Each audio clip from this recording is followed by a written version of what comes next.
Hey Fred, this is Safari Bob, now going as the real man, Bobby Blue, Cosmic Jungle Explorer. I want to do with you as the host, just rambling on, because I'm like one of the last guys around who actually I have a 1 degree of separation from Elvis. That's the game I want to play with the audience. And I will show them how I can.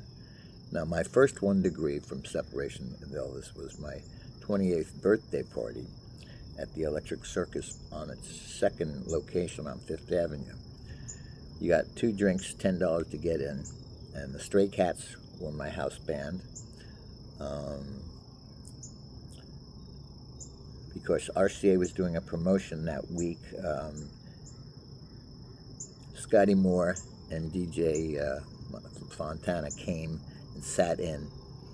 Then for the last set, Bruce Springsteen showed up and played "Oh Carol," and we ended up jamming and ended up hanging out with him and the big man West that Clarence had set up. Greatest load in any musician's mind. Well, anyhow, I could go on forever, and I can do all this sensuous shit. I can talk about having sex with Blondie, and whatever you want to talk about. And if they want to talk about drugs, I'll talk about drugs. If they want to talk about the literary agency shit, I'll talk about that. I'll talk about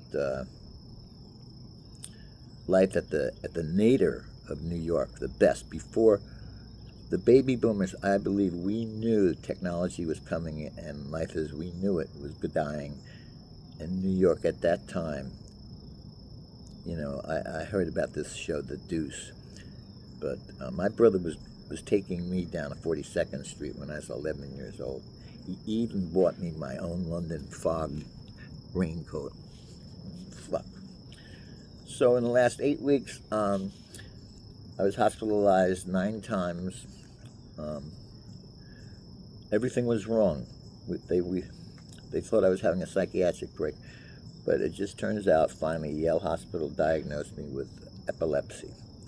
So everything they've been giving me for the last 10 years has been wrong, except for my survival drugs. So now that has to be reevaluated. However, I have edema, which is swelling of my water, actually lymph.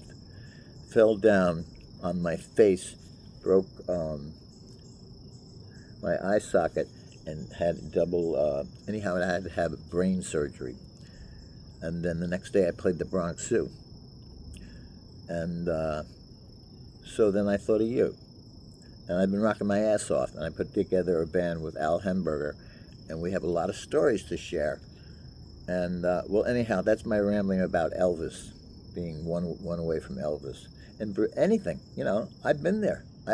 I know everything about this shit.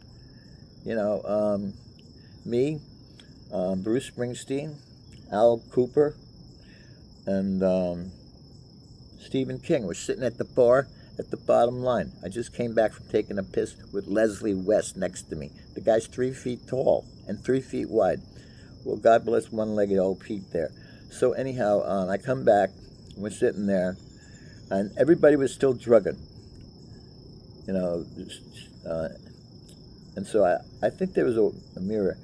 But basically, we see 2 girls wanting an autograph. So I swear to God, it was like a Western, in slow-mo. They were pulling out their, instead of their pistols, they're pulling out their pen. And the girls didn't go to anybody. They went to Stephen King. So that was interesting. And fucking Stephen King's head was so swelled for the rest of the fucking week. That was the first rock bottom remainders. I was the original leader of the band. But Al Cooper came in. And he was happy to do it, and I was happy not to do it. So, but I got some great stories about that.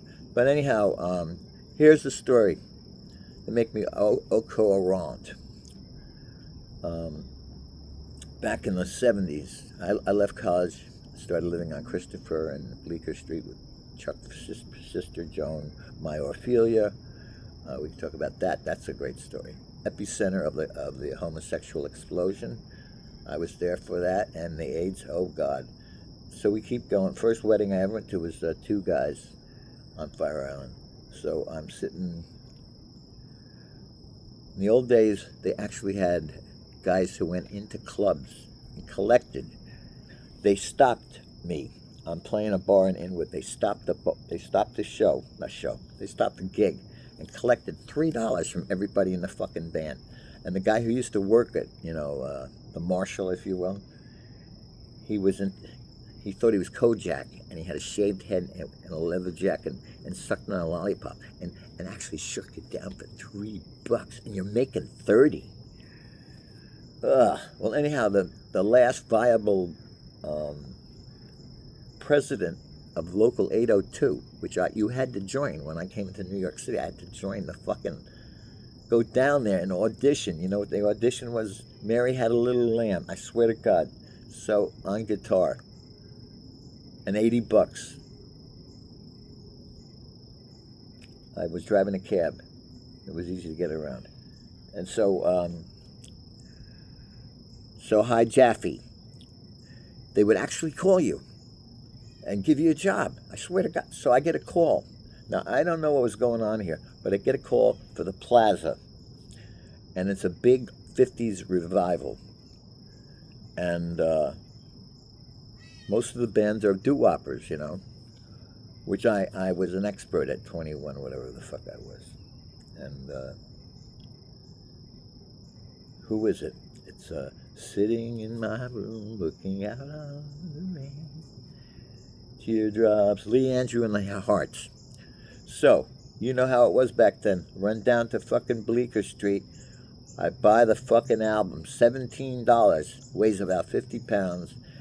I woodshed the thing. I learned it inside out. I played in different keys.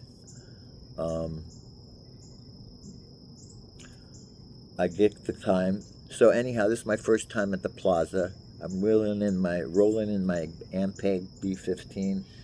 First thing I get shit, the maitre d's freaking out. You don't through the front door, you go through the and so that ends. So I get to the dressing room in the Plaza, and this is big time for me too. Plus I realize I'm a white guy. That's the joke. And there's the Jewish guy who hooked us up. So he comes up and he says, Bob, this is Lee, this is the bass player. And Lee, good looking guy, man.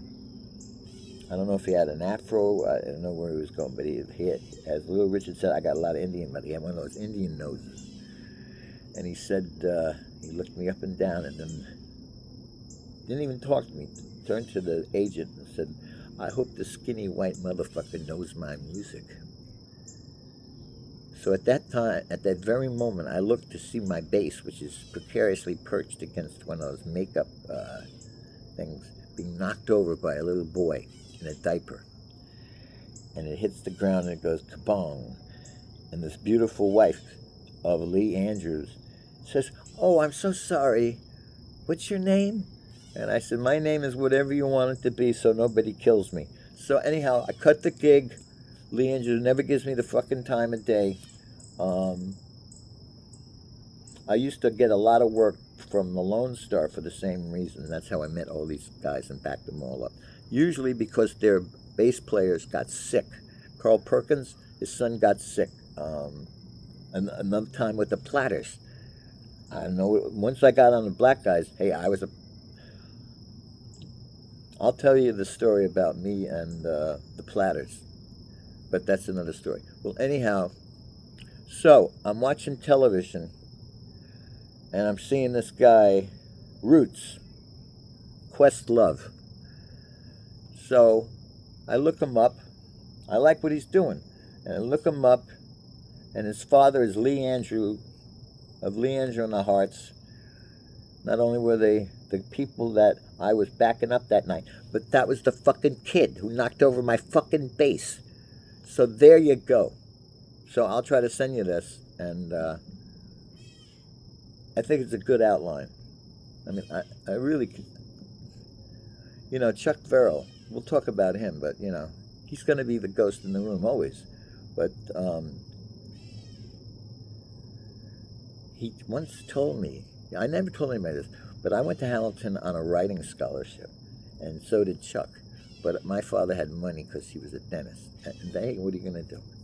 I don't feel bad about it. I didn't get my scholarships because of it. But the long story short is, I won the Writing and Excellence Award freshman year, which is a big fucking deal up in those ham college things, you know, all that fucking shit, which I am a victim of. And I found out that Chuck was all bummed out, and the next semester I withdrew my name. And that's the semester he won, and that based his whole career in publishing because of a falsity. And fuck him. And now you know, so you can tell him to go fuck himself too. No, fuck him. Okay, I'll get this to you, and let's rock and roll. I feel like the Kate, places like that, not the Y because I don't have that big enough suck, but we will, and we'll have fucking fun. Okay, I hope this worked.